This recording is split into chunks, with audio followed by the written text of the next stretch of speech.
Okay, good afternoon, everyone. It is afternoon here in the Central Time Zone.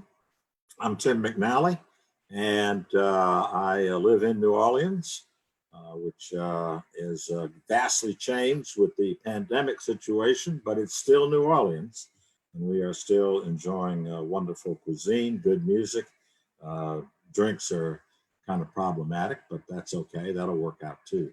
I want to thank the folks at LSU Press who have stepped out, taken a terrible chance, and they have published my book called The Sazerac at LSU Press. And thanks to Laura and to James and Chris and all the other gangs that are helping to promote this volume. Usually for these author situations on Facebook, I'm told that this is a situation where you kind of read from the book a little bit.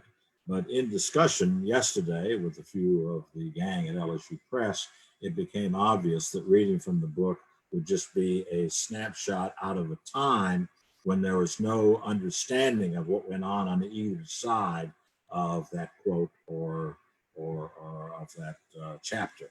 So I asked if they would mind if I would do a chronology, which sort of is the way the book travels.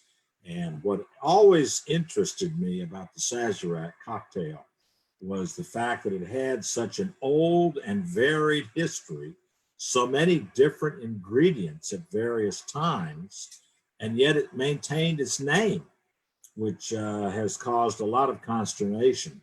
And throughout the history of the Sazerac cocktail, there have not been historical documentation. So you will find other authors who will take differences with my conclusions, and they are as right as I am.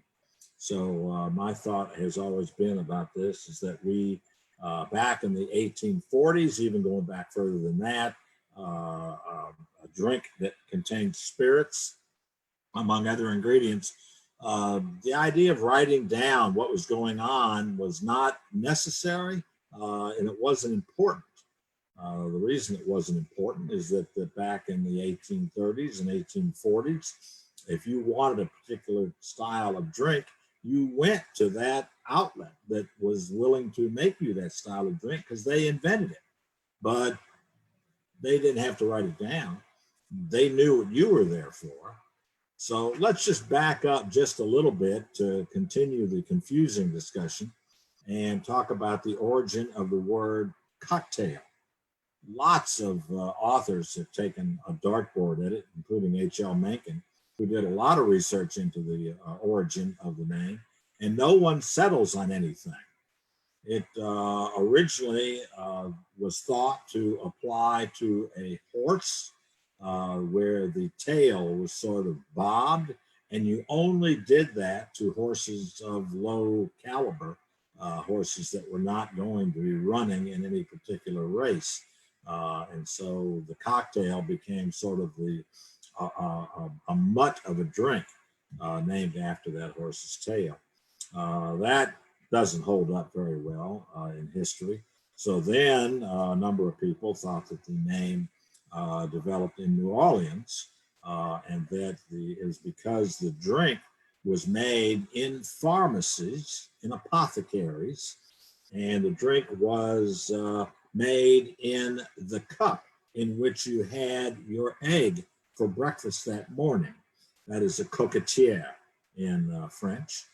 So the Americans had trouble pronouncing coquetière, so it became cocktail. That really isn't true either, by the way. And also then here comes someone that suggests that maybe the drink got its name because it was a tail of a chicken, a cock, a rooster was used to stir the drink up in the glass. That really doesn't hold up very well either. What very likely happened here, and it is again conjecture. If you like any of those other stories, you can use those. But the very likely happened here is that in the 1700s and going into the early 1800s, the bars that featured drinks. It featured ales and malts and spirits. Those drinks were not delivered in bottles. They were delivered in large barrels, or not large barrels, but barrels that could sit on the bar. And on those barrels, there was a cock, a stopcock, which when you came in and said, I'll have some of that, which was probably unique to that particular bar, you turned the cock and the liquid came out, and then you stopped the flow with turning the cock back to the stop position. That may be right, but that doesn't explain tail. Well, what explains tail under those terms was the fact that getting the bottom, the dregs, out of that barrel required turning that barrel over and actually pouring the dregs out, removing the cock, and then pouring the barrel into another barrel or into a barrel that had a lot of dregs in it. And that became known as a cocktail sort of thing, which included some sugar, including bitters and spirits, and usually some sort of a fruit juice in there. So all of this is rather muddy because the first reference to a cocktail as a drink was really in 1806. It was in a New York newspaper, which probably picked up the information from a newspaper in London. So again, nobody worried about the origin of the name. It just referred to it, that it was an alcoholic blend of various things. And it seems that everybody sort of knew what that was at that time. Didn't need any explanation. So we move on with that muddiness. We move up into the 1835, 1840, and in 1842 or thereabouts, in the city of New Orleans, the pharmacist Peychaud, Antoine Amédée Peychaud, Peychaud, had created bitters. Now, bitters were, a number of people created bitters, and they were used to put into medicines, which the pharmacists developed because medicines tasted horrible. So the pharmacist would bring in some herbs and some spices and a little alcohol and mix them together. Each pharmacist had their own expression of bitters. So if you like Peychaud's bitters, that's where you went to get your medications. And if you like some other fellow's bitters down the road, that's where you went to get those medications. But they were different. Nobody made the same thing because nobody knew what was in the other thing. So, and that really, Peychaud decided to actually extend that a little bit, bring in some alcohol to go with his bitters. And the alcohol he brought in was a pretty well middle of the road cognac. Cognac was from the Cognac region of France, and it was known as Sazerac, Forge et Fille. And that was the cognac that Peychaud used to create this drink. But the drink didn't have any zip to it because the cognac wasn't all that good to begin with. So he added in a spirit, absinthe, into that drink, which brings to an anise flavor, brings to the recipe an anise flavor. And so they are going to put all that together, mix it together in such a way that it was palatable and all. Jenny, thank you for the question. Are there any other bitters that survived today from that era? Actually, just slightly after that era are several bitters that have survived to today. So, and people make their determination. Today, we have seen in modern era an explosion of bitters. When we went into the cocktail revolution, we saw a lot of people getting involved because they go like, well, I want to have this herb. I want to have that herb. So there are a lot of bitters out there for you to choose from. But yes, the bitters can direct their beginning back to beyond Peychaud. There might be some bitters that are older than that even. But when was the cocktail revolution? Jenny asked, what are some, the cocktail revolution really came about Dale DeGroff, who's a dear friend, has published a number of books. And Dale was the mixologist at up in the Rainbow Room in the NBC building in Rockefeller Center. And cocktails at that point were using a lot of false ingredients in terms of artificiality. You'd have lime juice that came in 55-gallon drums, orange juice, all kinds of things that were not fresh. Dale decided that he wanted fresh for all the cocktails he made, all the juices he squeezed them all every day, and that began the cocktail revolution. And that was in the I would say mid '80s, thereabouts. And Dale is today still used as a consultant to a lot of bar companies and alcohol companies. Also, Dale is an author, as I indicated, and Dale has his own bitters. So, to get back to that topic for a second, so that was the revolution in that using fresh ingredients. We were getting into other things, not fresh, frozen orange juice and things of that nature. Dale never went for that. Everything needed to be fresh squeezed, the lemons, the limes, the oranges, whatever you're using in there had to go fresh. And it made all the difference in the world. You know, if you've ever had a cocktail in a can, which in a pinch will do it probably, but Dale's cocktails, it just blows that off the table. So a fresh cocktail makes all the difference, and that was the cocktail revolution. And Dale DeGroff, DeGroff. I'd look for his book. In fact, I think just this week, just so happens, along with my book coming out, Dale has his printing. I think it's his fourth or fifth printing of his book. It's a bar companion book. You're going to love it. But let's get back to the Sazerac, if we can. And so now we're going to go into the middle 1800s, 1850 type of thing. And what took place then, because the Sazerac was named, it was a named cocktail. You will, in fact, come across some authors that say that the Sazerac cocktail doesn't go back that far. And oh, by the way, doesn't use cognac in the mix. Well, my thought, again, in trying to express this without having hard evidence, my thought is, and I tend to use some logic here, and I hope it follows through, is that why would you name a drink after a cognac if that cognac wasn't an ingredient in the drink? I mean, really. So that is what I suggest to some friends of mine, but they, of course, claim that it never did have it. And that's part of the mystery of the Sazerac, is that it's been through so many different ingredient iterations, and yet it's maintained its name as a cocktail. Obviously, Sazerac is not used anymore in the drink. In fact, it's just been reissued as a cognac through rebirth of the brand. But I wouldn't name a drink, Chevrolet, if all we're using in the drink is a Ford.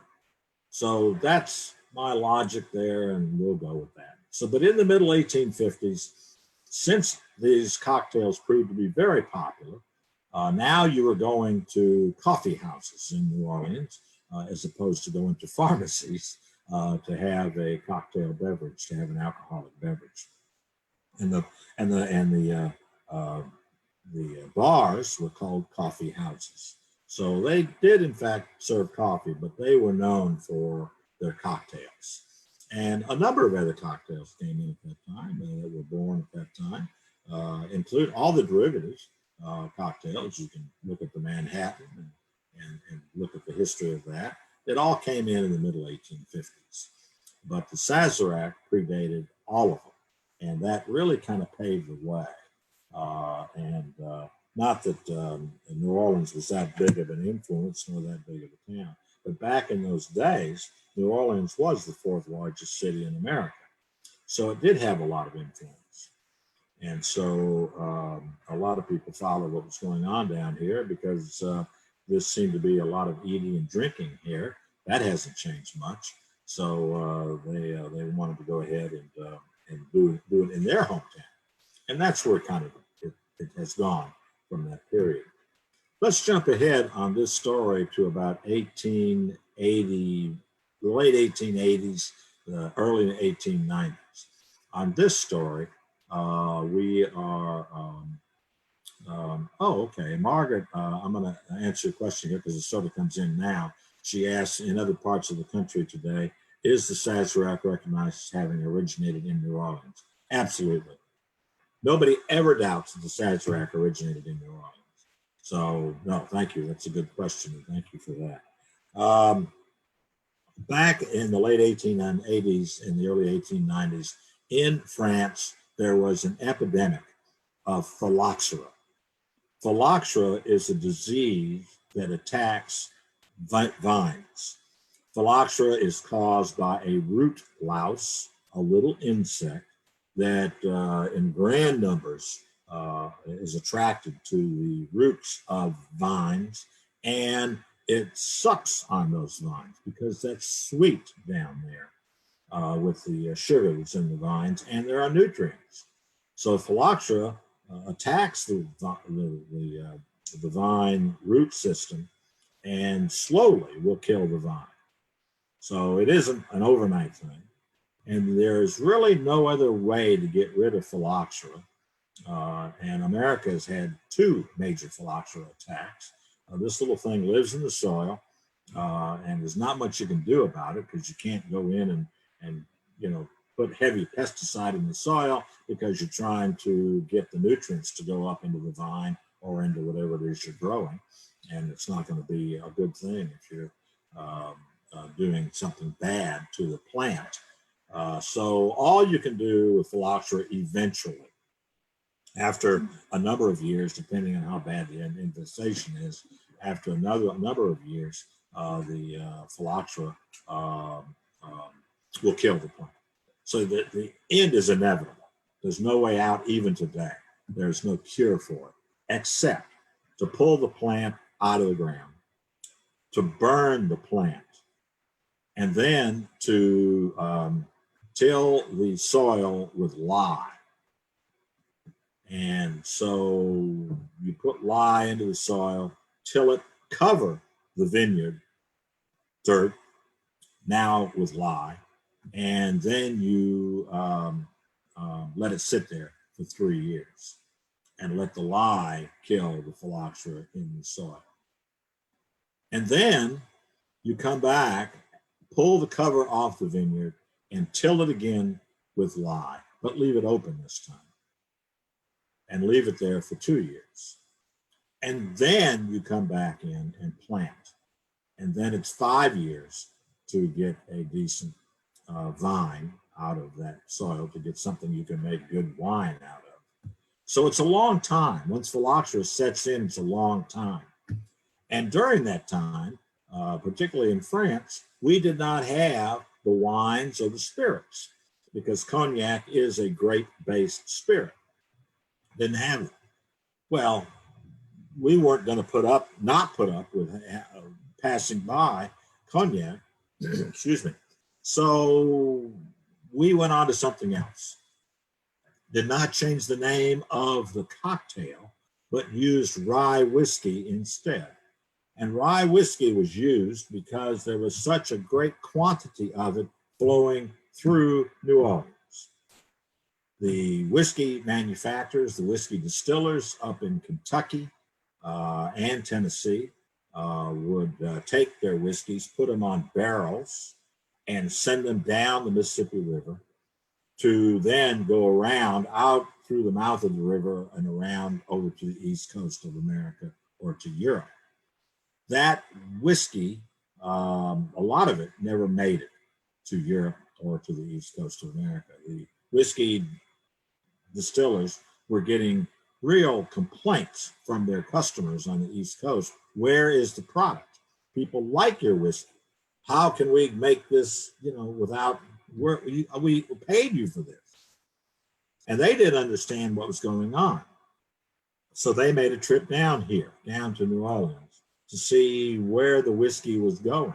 And the whiskey was going to Bourbon Street, to the bars and the restaurants in New Orleans. We're taking it all.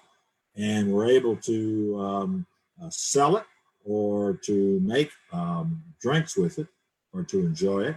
And the whiskey then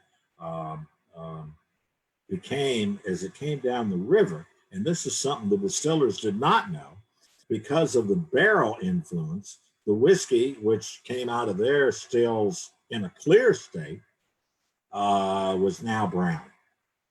But the barrels, because coming down the river and getting that rolling action with the whiskey rolling around the inside of the barrels did good things to the product. And they were very pleased with that. They weren't very pleased that we didn't through ship their product to their real customers, but they were really happy to find that their whiskey tolerated the barrel well. The reason they sent all these barrels down the river to us is because moving the barrels overland was outrageously expensive, took too long, and in the wintertime it was too cold. So they thought, let's just send it down the river and let it go back up the East Coast. So there we go. So Sam asked, does modern Sazerac rye whiskey have anything to do with the Sazerac cocktail? Well, it is what is now used in the Sazerac cocktail. Sazerac is not just the name of a whiskey. Sazerac is the name of a distillery, and it's the name of a distribution company. In fact, it is the largest distiller in America. It is based here in New Orleans. And so Sazerac rye whiskey was brought about by these people to their recipe, which they thought made the perfect Sazerac cocktail. There is also a whiskey out there, which a lot of bars do use, and it's not an expensive one. It's called Old Overholt. And that whiskey is also used in the Sazerac cocktail. But a rye whiskey is the way to go. But here now we have a cocktail in the 1890s who the original ingredient, the core ingredient, which was the spirit, has completely changed. It went from cognac to bourbon. But the name of the cocktail stayed the same. There was not a Sazerac rye whiskey at that time. That came much later with that. But people still wanted a Sazerac. And now they thought, well, that's the way to go, is to have a Sazerac with rye whiskey, which is pretty much the way it's made today still. Also entering into all of this was absinthe. And absinthe was a key ingredient to the Sazerac cocktail. And absinthe is also a distilled spirit made from grapes that has a pretty good kick to it for those of you that ever had absinthe by itself. And when absinthe came in with the decline of the wine industry, when absinthe really came in, when there were absinthe houses in New Orleans and in Paris, where you just went and drank absinthe, and absinthe at 64, 66% is alcohol by volume, is pretty strong. But people like that. They like that sort of thing. So they went ahead and enjoyed absinthe, but they didn't go back to, Jenny, I'm going to get to that question on herb sing in just a second. They didn't go back to absinthe. And in fact, the wine makers in France went on a PR campaign to outlaw absinthe because of various hallucinogenic stories. Van Gogh cutting off his ear and things of that nature. It probably had nothing to do with absinthe, but nevertheless, they convinced legislators and lawmakers to outlaw absinthe. What happened then to the Sazerac? Well, at that point, there were a number of other spirits that had the anise qualities to them, including pastis. So that was used in the early part of the 20th century, 1910, 1912, as an ingredient. But now we have two of the major ingredients of the drink that are no longer a part of the drink. You have absinthe and you have the cognac. So, but the drink remained a Sazerac.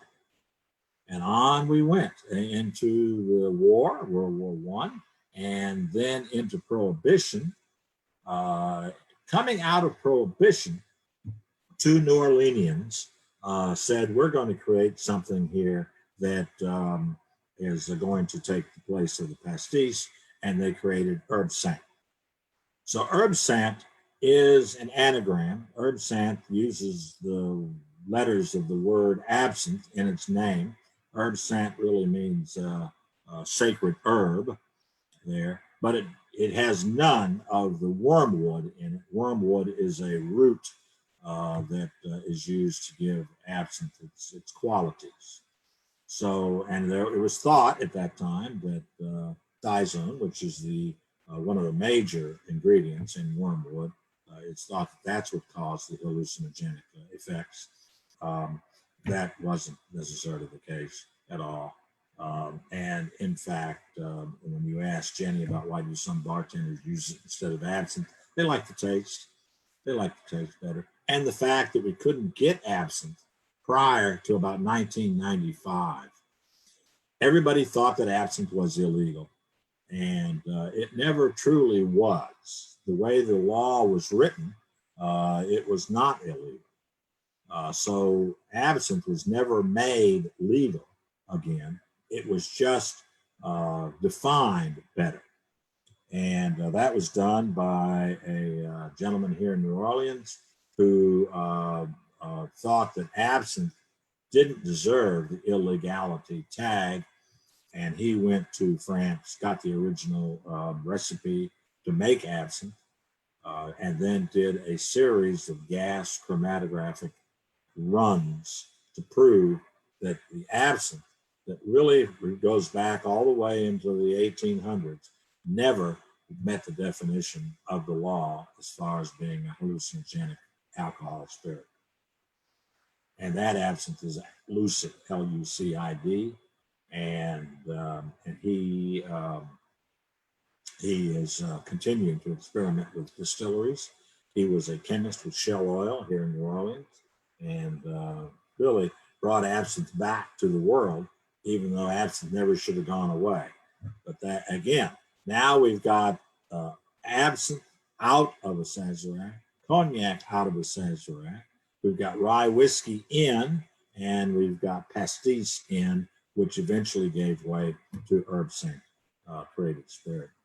So that is part of the fascination to me of how this drink kept its name through all these iterations. And in fact, in 2008, the Louisiana legislature defined the Sazerac as the official cocktail of the city of New Orleans.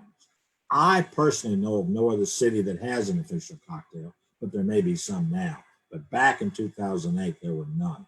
This was the first one. So that's the story as is told in the book. What we try to do with the book is tell this story along with what was going on in New Orleans at that time. So it's sort of a history of the alcohol industry growing up in a city that is laden with alcohol, as well as the story of the cocktail. So it's fascinating, and I hope that you'll go to LSU Press. This is their new catalog. This is the fall catalog. So if it's online. If you have it or don't have it, it's worth it. They're terrific people. They publish a lot of different books, and I'm very proud they published mine. So thank you very much. Hold on a second. Do you have a favorite twist on the traditional Sazerac cocktail? My favorite twist, Laura, because I'm an old person, is to go back to the original. So if you want to do something that's fun, what I suggest you do is go into a bar that knows what it's doing and tell them you want an original Sazerac cocktail. You want a Sazerac cocktail using Peychaud bitters, using absinthe, and using the cognac. And then if I were you, I'd do this right together and then tell them, make me a Sazerac the way you make a Sazerac. See which one you prefer. I have a thought that it'll be the original, but they're all good. None of them are hard. But the official cocktail of New Orleans is the Sazerac, made with Sazerac rye whiskey and made with Peychaud bitters and made with herb sap. That is the official cocktail of New Orleans. Thank you for your time today. I hope that you enjoy the book. I hope you enjoy the story. I think it's a lot of fun. Do have a drink with you when you read it. I think you'll enjoy it. This is Tim McNally from New Orleans. Thank you so much for your attention today.